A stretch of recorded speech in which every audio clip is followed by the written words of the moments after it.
Mark, are we waiting for a quorum? Are we? Robbie? He'll be here in just a few minutes.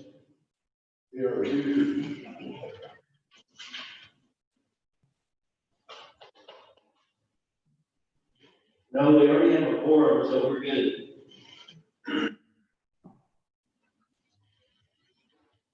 It's you and Larry Stanball on Zoom, and everybody else is here.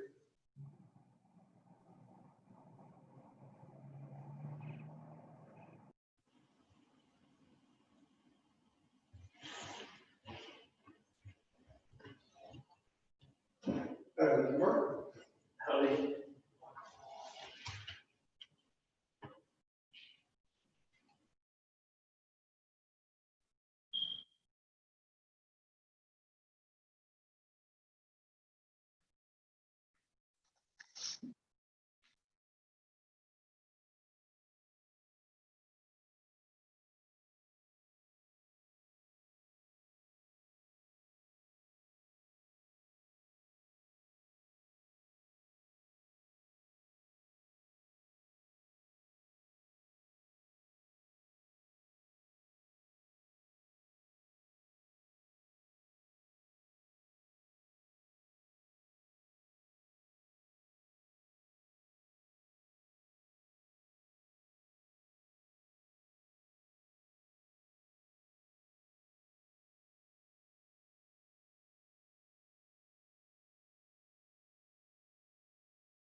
All right, we ready? Let's call this meeting over.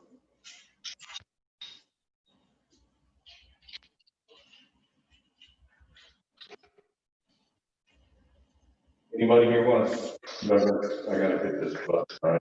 No. Does anybody want to speak? Okay. All right, motion Mrs. Larry, I approve the motion. Second, Second that. all in favor? Aye. Aye. Aye. Consider an action to approve the preliminary plat for Alice Ranch subdivision.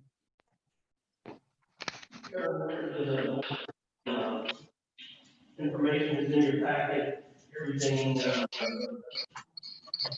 that line and engineering line has been handled, and so recommended that this be.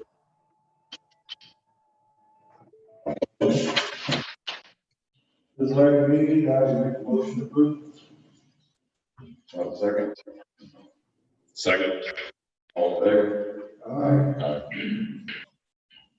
Consider an action to approve preliminary and final plat on Thomas subdivision. If you remember, both this is both preliminary and final.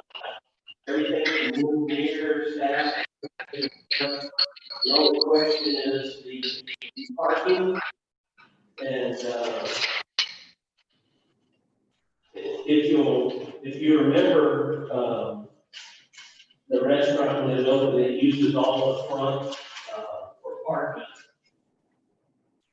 As they subdivide that restaurant out of the whole big plot of land, the front on the west is no longer part of that property, so parking becomes an issue.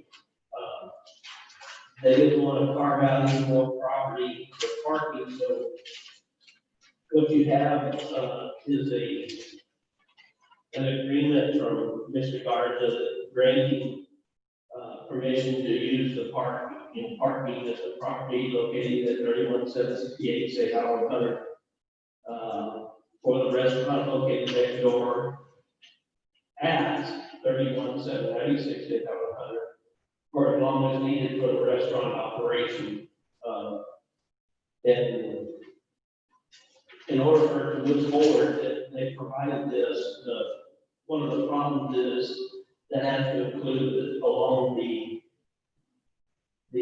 west side of the restaurant, because there's 32 and a half feet from the building to the property line. In order to put parking there, you have to have a 4-foot sidewalk, 18 feet for the 60-degree parking and the 16-foot maneuvering. So that's 38 feet. It's 5.5 feet short, which this parking also handles that as long as is that agreement in effect. Our city attorney had some concerns. He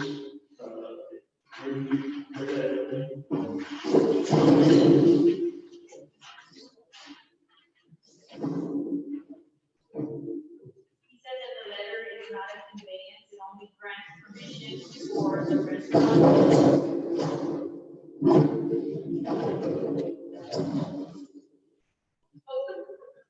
Sorry, I didn't know. Sorry about the noise there.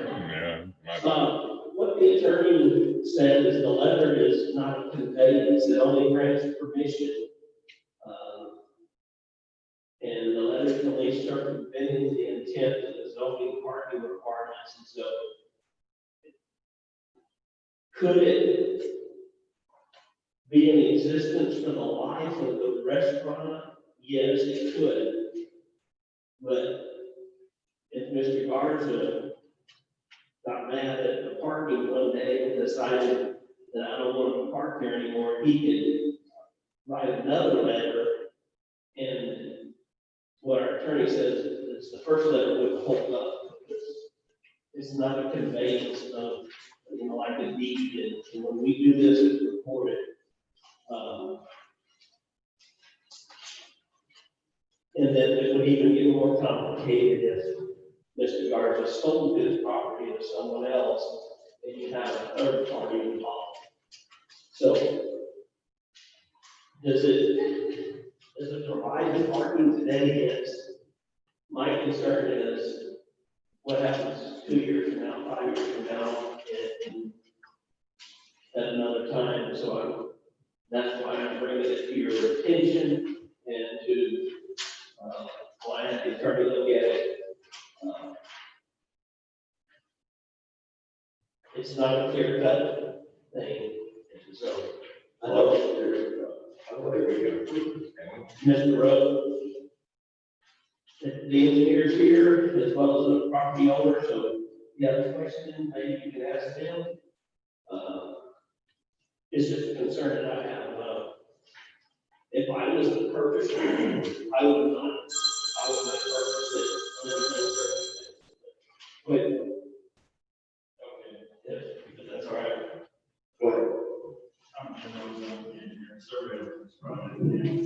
Wait, so like here, Didn't really plan on getting involved in the planning for the use of the property, but I think it's very good that Mark brought up this question because it's obvious it's probably going to be reopened as a restaurant. And the buyer should, it's good that they are aware of that when they walk into this deal.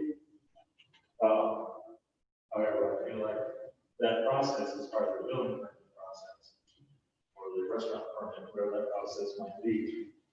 The concerns about the longevity of the rental or lease or whatever agreement they have on the adjoining property. I mean, it would be fine to make that court recorded in the official records of Cameron County and tied to the property. So that if that individual sold the property, it was an obligation or what do you call it? It's a consideration when one buys that property, they know they've got a obligation to their joiner to allow them to use that property. The strip along the west side is actually was intended to be a permanent easement, and that could also be recorded as part of the easement for ingress. Those parking spaces that's the east. on the west side. Oh, there's an easement for the remaining property to use their existing access along the east side. But he in turn is going to grant an easement on the west side to complete that distance behind the parking. And I don't know did you have the plan that shows the possible parking arrangement? I look at it. So small.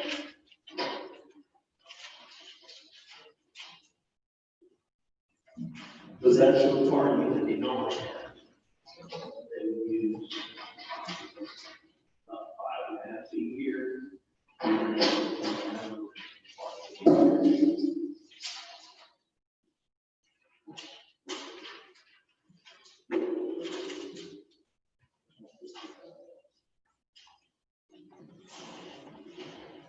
You have it.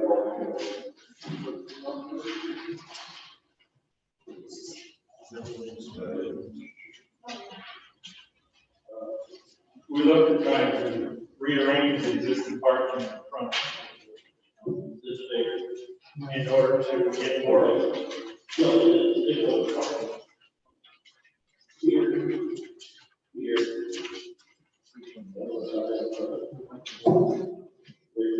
Access easement here, nothing there. This work, we have to move all the way to this fence line. Which is a little bit. These are the ones that are up, they're going to get. You can see one right.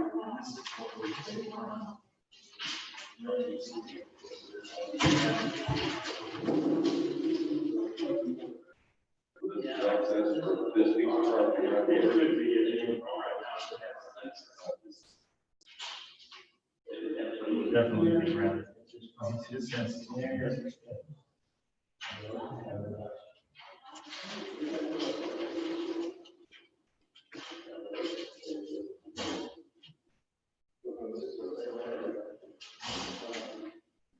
House here. So our rules basically say we gotta have 20 parking spots to have a restaurant. 24. Okay, that is based on, I understand, serving area of the restaurant. That there are 15 spaces required for every 1,000 square feet of serving area.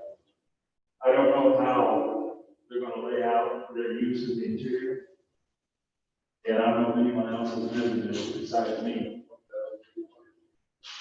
But I measured every square inch in there that was not restroom, office, kitchen, or. This is the whole parking, bar area. before they parked all the way, because the same owner. Now the parking easement would allow this to be parking and then this. Because from that dark line to the fence is another 5.5 feet needed. So you still. Otherwise, there wouldn't be enough maneuvering room. Those are the three goals that I could. And then you just turn in and come out this way. But again, that's based on Got it. my idea of how someone might use that interior. There are two little cubbyhole areas in there. That when I measured it, David helped me. And he said, hey, you should be including those. I said, we're gonna look at the worst case scenario.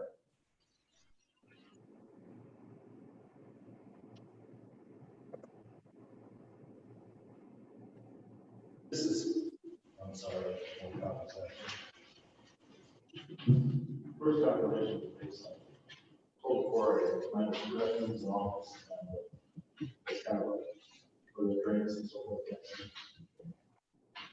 And the little squares there are little corners. This one most definitely is, there's a doorway here, a doorway to the restrooms here, probably over kind of call it a serving area. The point is,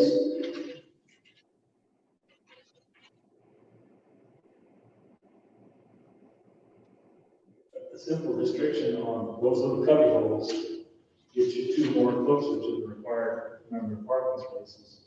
Also, usually when you walk into a restaurant, you don't have table right in front of you. You know, in a building permit situation, you can say, hey, well, give me a little area here for a hostess or whoever when they come in. And that would obviously not be serving it. All of a sudden, I've got the three spaces. So I'm not doing this, I'm just saying, what if? And I think y'all have those controls when you issue a permit for a restaurant. Do those kind of things. And again, it's good that the buyer knows that she's gonna have to deal with these issues. And, The 24 spaces are needed if you count the whole thing in serving area, the whole floor space. Right. Which obviously some of it's gonna be kitchen, and some of it's gonna be bathrooms, and some of it's. I just counted the kitchen and that's left in the other part. So you already discounted that. So it's just a little corners there, and I'm saying, look for the restriction. You know, you've got everything to the property and the amount of space to put on the property, and I think if somebody gets a little more creative, you can probably figure out how to put another argument that's billboard. In that, what we call south, in the northeast corner. Right. Again, I think it's good that these are under consideration now. And they public, you're aware of it when someone comes in, and I think the buyer has been told you also, I'm not sure. I already had a conversation with respect to that. So I'm kind of thinking when I go in there and measure, but I think it's within range. And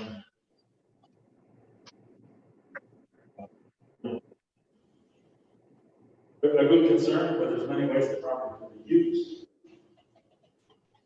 Maybe I want to close down the west end and have a drive-through pick up food to go.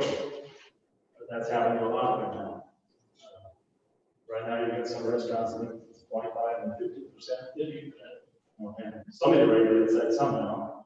But we think that, oh, this is so close that it can be regulated. And again, those documents can be done in a manner that's satisfactory to the city, I think. before somebody gets a building permit or a restaurant permit for that site. I think they can be made, traceable, put in the official records and, so it won't be overlooked. It's not one of the future.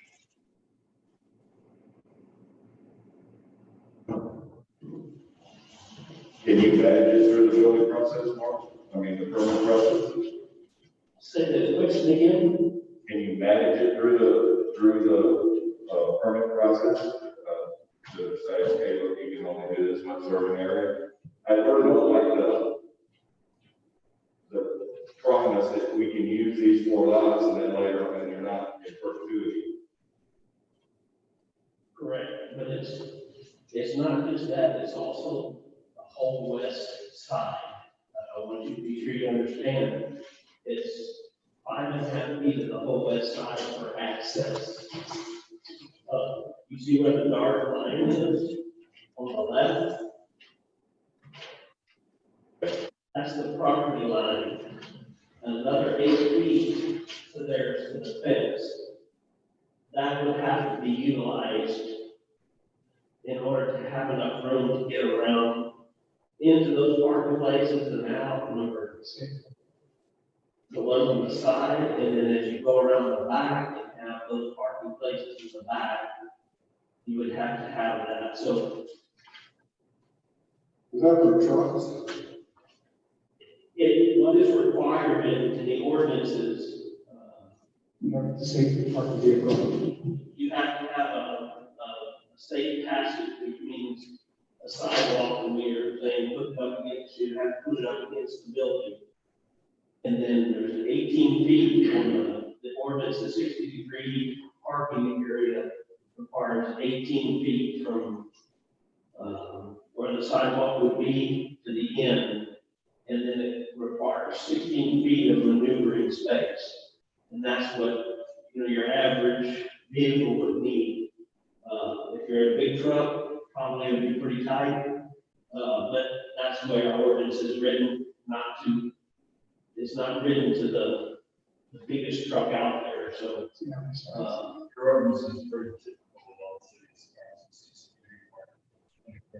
And so if you add those together, that requires 38 feet. There's only 32.5 feet from the building, so you have to use some of that.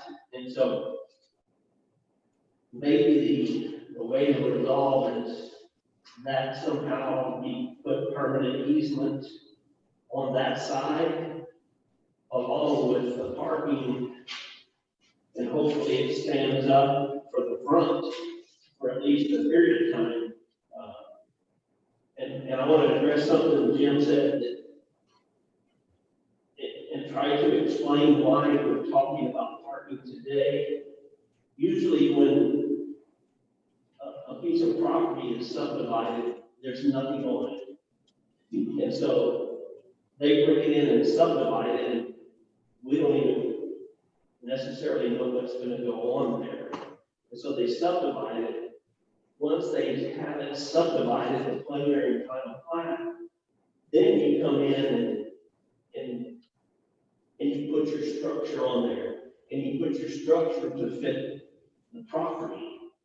Well, this structure has been there for years, and now we're carving out a piece around that property. And so we have to look at the current signs, and it should have been looked at in wide to begin with to resolve this. And so he's right. We usually don't, in the planning and zoning part, don't take into consideration parking. And that's because there's no building here. But because the building is there, we have to take that into consideration today. Like I say, if there's no building, it wouldn't be an issue. Because when they came in for their building permit, we said, hey, your building is too big, you need to reduce that size. And yes, we can also do an occupancy and we will still do occupancy with whatever the end result is here. And so even if something happens with these, the person's got to know that they could be limited by it, but without this 5.5 feet here, you lose the whole the whole west side parking and the whole back parking because of the flow lane. And I guess you could say, well, I could just lose the 4 on the west side and there would be enough driving space to the back, but then you're really limited down. So that's the conundrum we're in. If we went ahead and got that shared use agreement on that 8 feet recorded in the courthouse permanent, would that make you all do that? And record it. Yes. Yes. I mean, that was the intent. Yes, that would be something that's put on the plat, and then that becomes law, whereas this paper doesn't. And so what comes from the law recorded, and at any time, whether it's this person buying it or if this person doesn't buy it, somebody else buys it two times now, it's on their plat. And so that is in existence. So yes, that could work for here. You should allow the deal from us making the decision. That way it's already recorded, whoever buys it, it's been disclosed. It's recorded. Can I ask you to table this until we get that done and recorded and the recording information on the plat?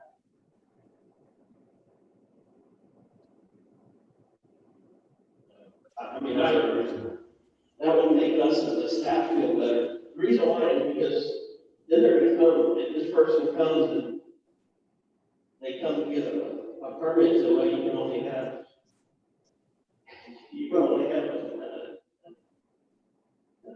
essentially, you can only have people for serve for 20 people or 30 people on that.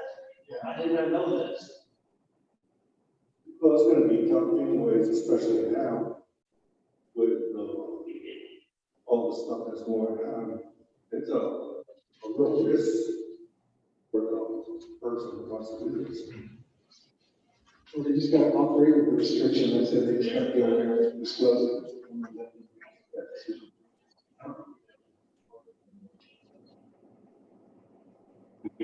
Motion to table this, or we just table it? You can just take no action. Okay, sure.